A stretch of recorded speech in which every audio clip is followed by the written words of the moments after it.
So now Mark Cohen brings up Nishad's suicidal thoughts, asked if he worked with political consultant and his mother, Barbara Fried. In the eyes of the deluded, it's always someone else's fault.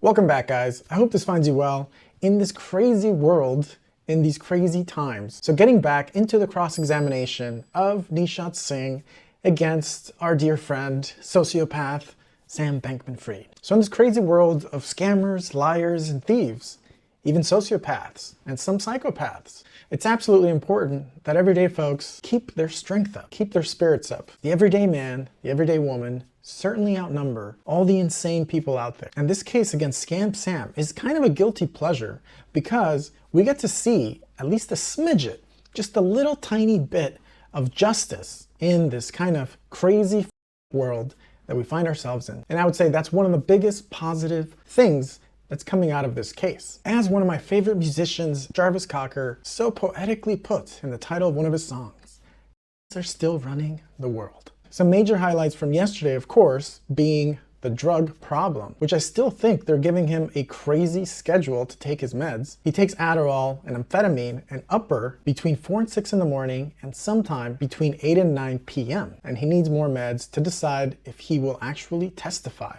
which we all hope he does. We all certainly hope he does, because it would just be a total show. Imagine the ludicrous things he would say. I mean, it's hard to imagine, actually. What the hell is in this guy's head? His level of sociopathic delusion it's got to be through the roof. And it was pretty clear from the comments that many of you shared the same sentiments, because of course his lawyers could be priming an argument to use in appeal and or defense. So some gray area there, pretty tricky. And as for Nishad, he said a bunch of explosive things, in particular code bug that was used to access customer funds.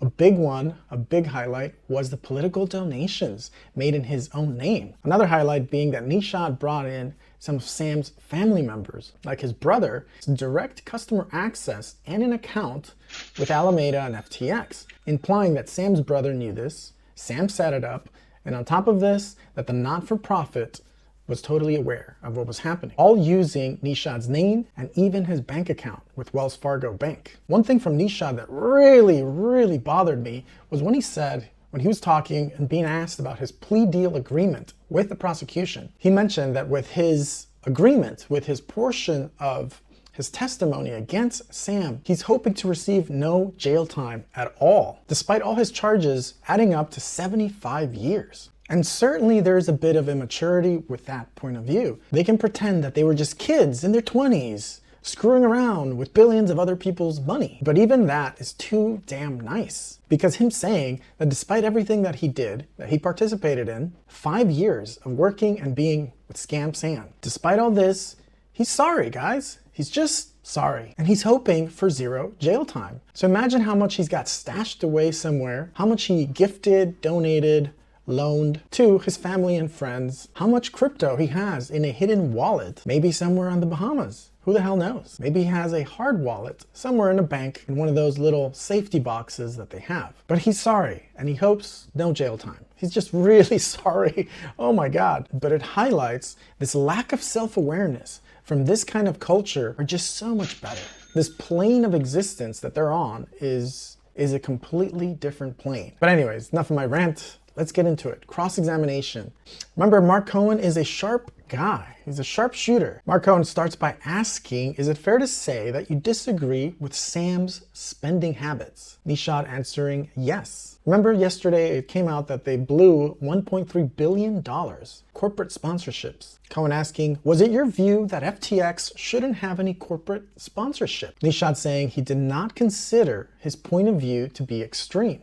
Then he's asked about his opinion on Sam blowing $135 million on the Miami arena being called the FTX arena, that the deal duration was 19 years. He answered yes, 19 years. Mark Cohen bringing up the mining from yesterday, saying there was a mining company which Judge Kaplan clarified was not mining on the ground like coal mining, but of course crypto mining, with Mark Cohen asking Nishad if he did his due diligence.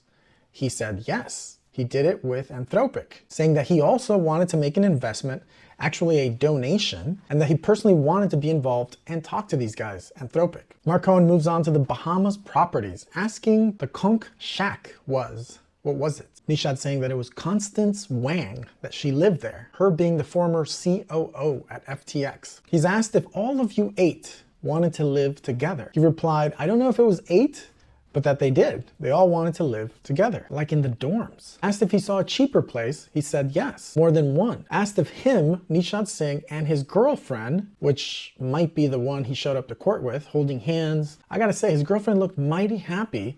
I'm guessing because she was able to take advantage of those millions, hundreds of millions of dollars that Nishad Singh has either stashed away or borrowed from, of course, Alameda and FTX. Anyways, Mark Cohen asked him if him and his girlfriend lived in the master suite at the time. Nishad saying yes. Asked if he was a billionaire at the time.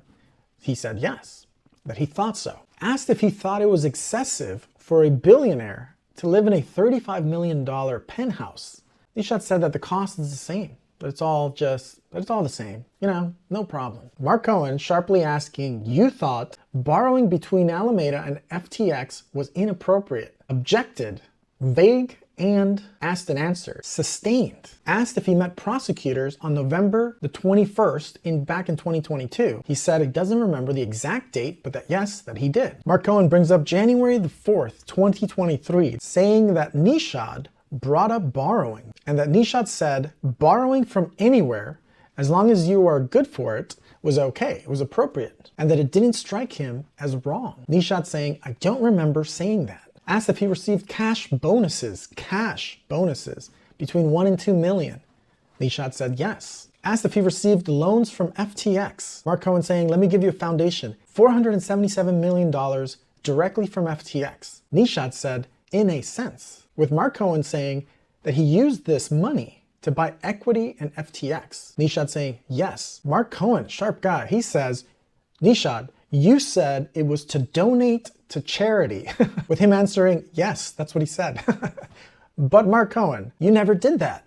You never donated the money to charity. Nishad saying, no, he never did. Effective altruism. These people are all full of many of them just function to give these people a job.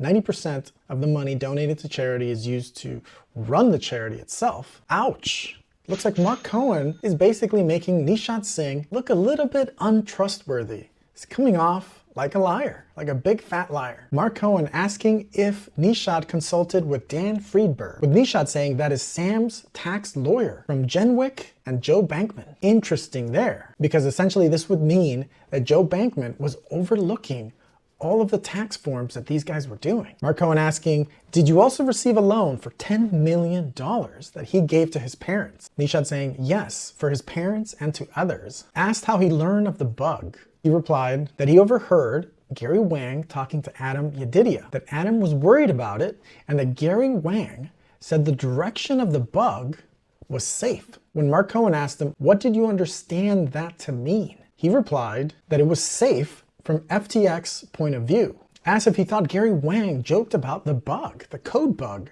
and if he thought it was funny. Objection sustained. Asked who he spoke with concerning the bug in June. He replied that Caroline had sent a spreadsheet, a Google document with accounts listed on it, that it was sent to him, Gary Wang, and Sam from Caroline. With Nishad saying that Sam saw it and pointed out that there is a bug in there, and that Nishad asked him and Gary how he can help. And with that, he was told to ID the accounts in the FTX database that Sam was responsible for, and that Gary calculated the bug, saying there was an $8 billion hole at the time, June 2022. Asked if this was over Signal or Slack, he said Google Meet, with Caroline showing the guys a screenshot depicting a graph showing Alameda's unexplained balance and how much it broke over time, and that the bug, the code bug, explained the whole thing. Oh geez, I wonder. Mark Cohen said, you told the prosecutors that you had a surprising amount of haziness. Could remember correctly when trying to recall all the events that took place between June and July of 22, with Nishad saying that there was a lot. Oh, coincidence. There was a lot he could not remember. When asked if Alameda was allowed to sell tokens it didn't actually have, with the whole negative allow function, Nishad said he didn't know. When asked when he was working on the code for Alameda research, did you have a view of what it allowed Alameda Research to do. Objection sustained. Makes no sense why that would be sustained. Absolutely stupid. The guy was head software engineer, so that makes absolutely no sense why it would be sustained. Mark Cohen, as the author of the allow negative function, did you think it had an impact on stable coins? Objection sustained. Jeez. Asked in July 22, did FTX experience an auto deleveraging event? And if he could share what happened. Objection sustained. Mark Cohen, please tell us about the auto deleveraging. Nishad saying it was the first time it happened at FTX, that it was undesirable, and that the opinion of Gary Wang was that only designated accounts, designated customers, should take it on. He said with Gary Wang inferring that Alameda Research had zero free collateral. Mark Cohen asking which agencies was FTX trying to get approval with, answering with the Commodities Futures Trading Commission, the CFTC. Asked how the topic of liquidations were handled when they came up. Objection, hearsay. Now he's asked about his testimony regarding his political donations. And Mark Cohen asking what that was about. With Nishad saying apparently he got excited about Proposition 12 in California, saying that he deducted this from Alameda so that Alameda could donate the funds. He was excited. Asked if in 2021 this donation got larger, he said yes. This is where it gets interesting now because he's bringing in more of Sam's family. Asked if he worked with political consultants, he said yes. Scam Sam, his brother Gabriel, and his mother Barbara Fried. Mark Cohen saying, did you enter with Sam's brother a written consulting agreement? He answered yes. A picture is shown, Mark Cohen asking, is this you and Michael Sadowski? He responded in the affirmative. Then Mark Cohen asked him if Michael Sadowski asked Nishad if he was comfortable with an investment, with Nishad saying that he thought he meant being the face of the donations. Cohen asking if he got private messages from Mr. Salome to approve the donations. Judge Kaplan correcting, saying approve wire transfers. Here's a list I found of some of the donations made by SBF. Look guys, donations, they buy you favors. On top of that, many of these people are like hired actors. They're just like Tom Brady, Larry David, just less talented. That's just how the world works. Alrighty, so Mark Cohen, who was at the meeting about the possibility of closing down Alameda? He said himself, Gary Wang, and Caroline, but that Sam was not there. He said this is when Caroline said that it was impossible to close down Alameda Research. So now Mark Cohen brings up Nishad's suicidal thoughts, supposedly happening around November of 2022, with Nishad saying yes, he had those thoughts in November of 22, and even a few months later. Then he's asked, Mr. Singh, oh my God, did you ever purchase a property on an island in the state of Washington for $3.7 million? He said yes. Then he's asked if the closing on this property was dated November the 1st in 2022. Nishad saying, I don't remember. Mark Cohen, sharp guy. I mean, pointing out that Nishad Singh was so suicidal, he's buying up properties on islands, getting ready for his retirement. Maybe in the meeting that he had with Caroline and Gary Wang without Sam, maybe that's when they all got together and decided to start recording some of their conversations with Sam so they can all save their own asses and make deals with prosecutors. But you gotta buy a few properties before, just to make sure you're safe, right? Mark Cohen asking, did you think FTX would last? He says he does not recall what he expected. Mark Cohen saying, you told prosecutors that you believed FTX would last for years. Now Nishad says, yes, that he did say that. Interesting there. Asked about his cooperation agreement, is this correct? Saying yes. Mark Cohen saying, did you tell the prosecutors in the plea agreement about your spending on real estate and your political donations? Did you tell them that spending was egregious and unnecessary? I don't remember if I told him that, but that he does not dispute the characterization from Mark Cohen. Asked if he pled guilty to Federal Elections Commission's violations, he said yes. And nothing further from Mark Cohen. Definitely weakened his testimony from the prosecutors, making him look super shady, super lying about his innocence, his effective altruism, suicidal thoughts, all while buying property and then showing up to court with his smiling girlfriend because, you know, she probably has a couple of crypto wallets hidden somewhere.